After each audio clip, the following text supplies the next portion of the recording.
I think there's a seasonality to most painting companies, but it's probably exaggerated or amplified the more north you are. The more of a cold winter you have, the less exterior painting you're going to be doing, and even interior, I find people are not painting around the holidays.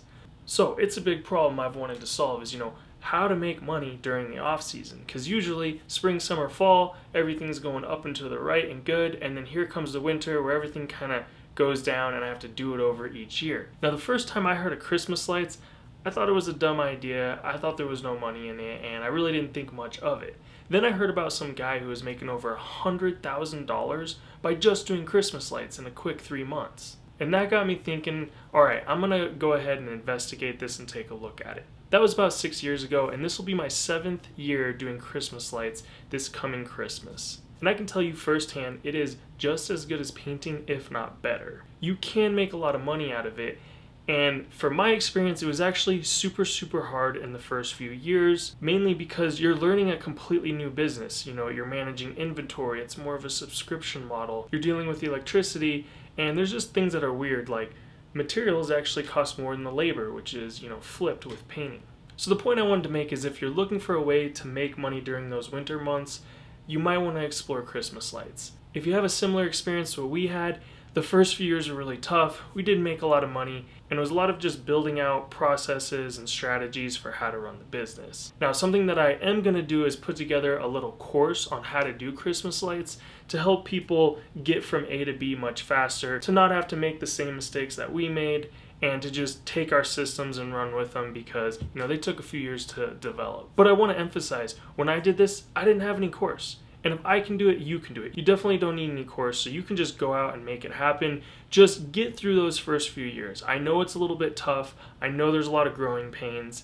But if you can get through those first few years, I think you'll have the same experience that I did and find that, hey, this is just as good of painting, if not better. It's a great way to make money for a quick 2 to 3 month season that's perfectly in line with Christmas lights. It helps keep your painters going for the year.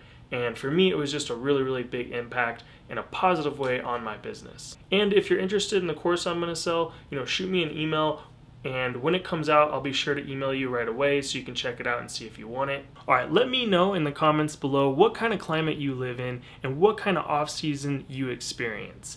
Now I'm going to end this video with giving you 3 helpful tips in case you're considering doing Christmas lights during the winter. And I really feel like these can save you a ton of headache and really help you out if just getting started. So tip number 1, if you live in a climate such as I do, where you do get snow, on the contract, put down which way the house faces. So north, east, south, west. And the reason for that is north facing houses, the snow does not melt very quickly. So when you're going over a schedule and prioritizing which jobs you want to get done first, whether it's install or takedown, you want to take that into consideration.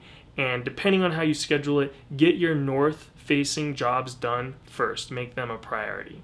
All right, tip number 2 is if your service area is large, like it probably is with painting, and you do that same service area with Christmas lights, the installers might actually spend more time driving from job site to job site than they are installing Christmas lights. That is a really important lesson to learn, because if you're just projecting how much you're going to pay for labor for actually how long it takes to install, and it takes twice as long because of the driving, you're not planning for enough labor, and you need to take that into account. Furthermore, you might want to reconsider, well, what is your service area? And when it comes to marketing, rather than casting a broad net for a large area, maybe just focus on a very small area and work on getting your pricing right based on how much driving there is there. All right, tip number 3, and this is a huge one, is think about the next year when you're taking down the Christmas lights. You want to methodically label and store everything the right way. And what I mean by that is, let's say that in year 1, it takes 1 hour to put up a Christmas light display. Usually you can get that down to 15 minutes in year 2. However, if you don't store it right, you could actually end up taking an hour and a half in year 2, 50% more time installing it the second time. You would think, how is that possible? You've already done it once. Shouldn't it be quicker? But you're going to spend a lot of time figuring out this puzzle, like, wait, where does this strand go and where does that strand go, and untangling Christmas lights. So be very methodical and have intent when you're taking down and storing your Christmas lights, thinking about next year. All right, I hope you got some value out of this, or at least got a little intrigued or interested. Maybe consider it if you're looking for ways to make money during the off season, and I'll see you in the next one.